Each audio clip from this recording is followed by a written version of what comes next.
C'est l'étape qui nécessite un minimum de temps à être mise en place, c'est-à-dire qu'il faut retirer la face fixe.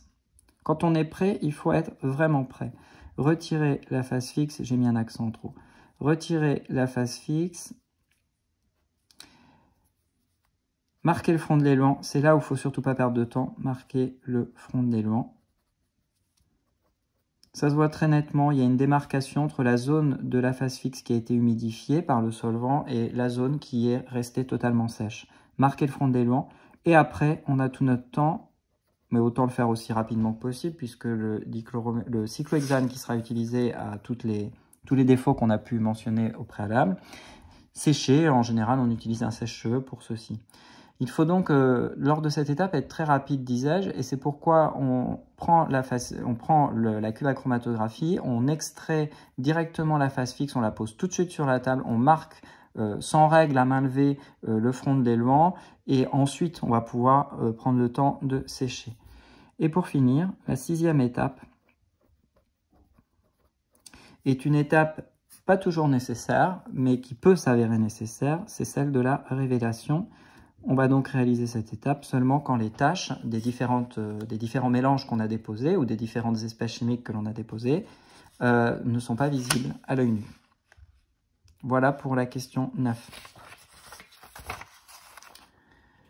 De quoi peut dépendre le résultat d'une CCM, c'est-à-dire un chromatogramme? Là aussi, il s'agit d'une question de cours. Donc, question 10. Un chromatogramme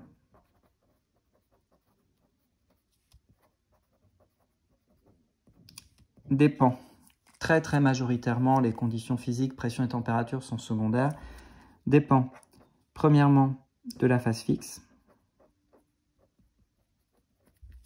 deuxièmement de la phase mobile et troisièmement des espèces chimiques impliquées.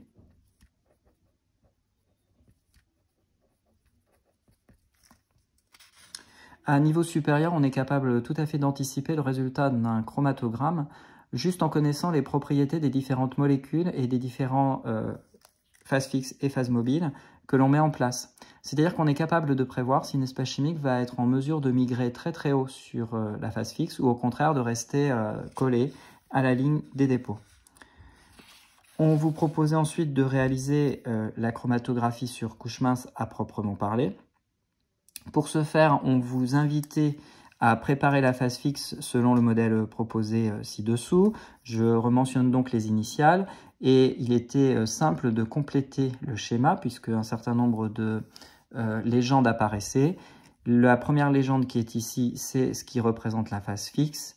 Cette légende indique un dépôt et cette légende indique une ligne de dépôt. On peut reproduire les mêmes légendes sur le schéma de la question 13. On voit juste apparaître une 4e légende en plus, il s'agit du front de l'élan. Pour la question 12, nous ne sommes pas en mesure de faire la manipulation pour le moment, mais en quoi une étape de révélation est-elle nécessaire? Si on vous indique une révélation nécessaire, cela signifie que les tâches sont non visibles à l'œil nu. Révélation. En l'occurrence, on vous propose de plonger la plaque dans une solution aqueuse de permanganate de potassium. Donc, c'est une révélation chimique nécessaire. Il ne peut pas en être autrement. Il y a d'autres méthodes de révélation, notamment ce qu'on appelle des révélations physiques. Il peut parfois être possible d'éclairer la plaque, la phase fixe, avec des ultraviolets et on est alors en mesure de pouvoir révéler les différentes tâches. Question 14. Nous n'avons pas les résultats, bien sûr, de ces expériences.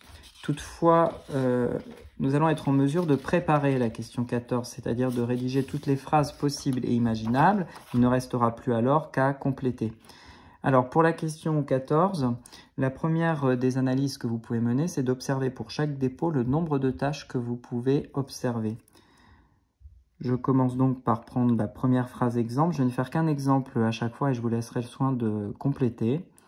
Le dépôt. je prends dans l'ordre, S conduit à, je laisse un peu d'espace, un certain nombre de tâches. Par conséquent,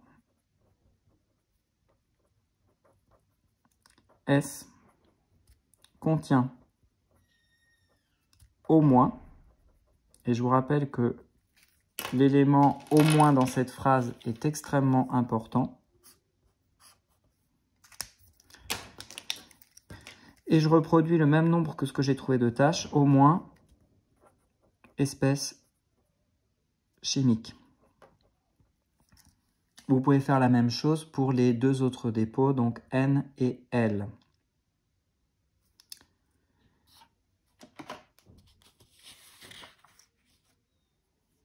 Je vais prendre quelques instants pour vous expliquer cette histoire de au moins, peut-être un tout petit peu plus en détail que ce que j'ai pu faire pendant le cours. C'est-à-dire que lorsque vous allez considérer une phase fixe avec la ligne de dépôt et votre dépôt S, cette phase fixe que je complète ici, bien entendu, vous allez vous retrouver avec un certain nombre de tâches à la fin.